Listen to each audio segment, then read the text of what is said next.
Alright Sarah, we've covered where the chupacabra came from and how it rooted itself in folklore, but this is where things start to get intense. I've heard so many stories, people claiming to have seen it, smelled it, even locked eyes with it, and lived to tell about it. These aren't just chicken coops getting torn up.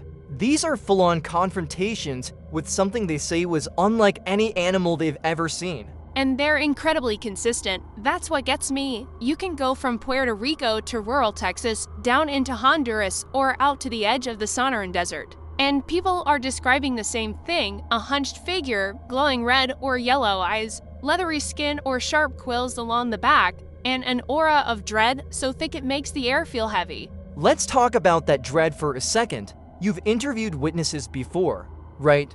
What are they really feeling in that moment? What do they say when you ask them to go back and relive it? Almost always the same thing: paralysis, not just fear, but like their body was fighting their brain's command to run. One man in northern Mexico described seeing it standing just across a narrow field behind his house. He had a rifle in hand, chickens had gone missing for weeks, and he was prepared. But when he saw it, he said it felt like all the muscles in his body turned to water. The chupacabra turned and looked at him, just looked, and then vanished into the brush. That sounds supernatural. Paralysis, vanishing, mind-clouding terror. Could this be more than just a cryptid? Could it be something crossing into spiritual or psychic territory? That's the big question. Some folklorists, and I'm in this camp, believe the chupacabra might not be a biological creature in the way we understand it. It could be a kind of localized boogeyman that takes form based on fear, a psychic echo that manifests under the right conditions. Heat,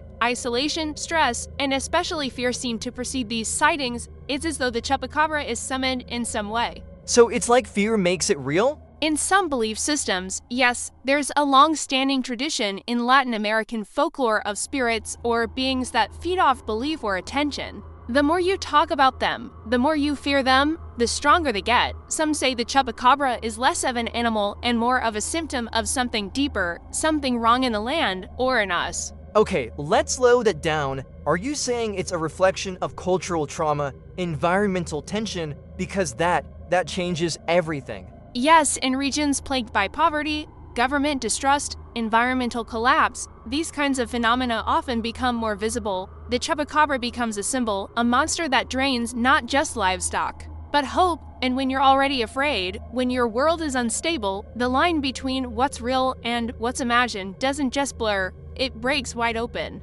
That idea gives me chills, because then it's not just about what people see, it's about what people feel, and what their communities are going through. A walking metaphor with claws. Exactly, and yet, people keep seeing it, not just feeling it. There are physical accounts, carcasses, bloodless bodies, mangled animals. These aren't just dreams or hallucinations. Something is happening, and it's walking on four, or sometimes two, legs. We'll go deeper into those physical traces in the next chapter, but this one's going to stick with me, because whether the chupacabra is flesh and blood, or nightmare and shadow, the fear it brings is very real.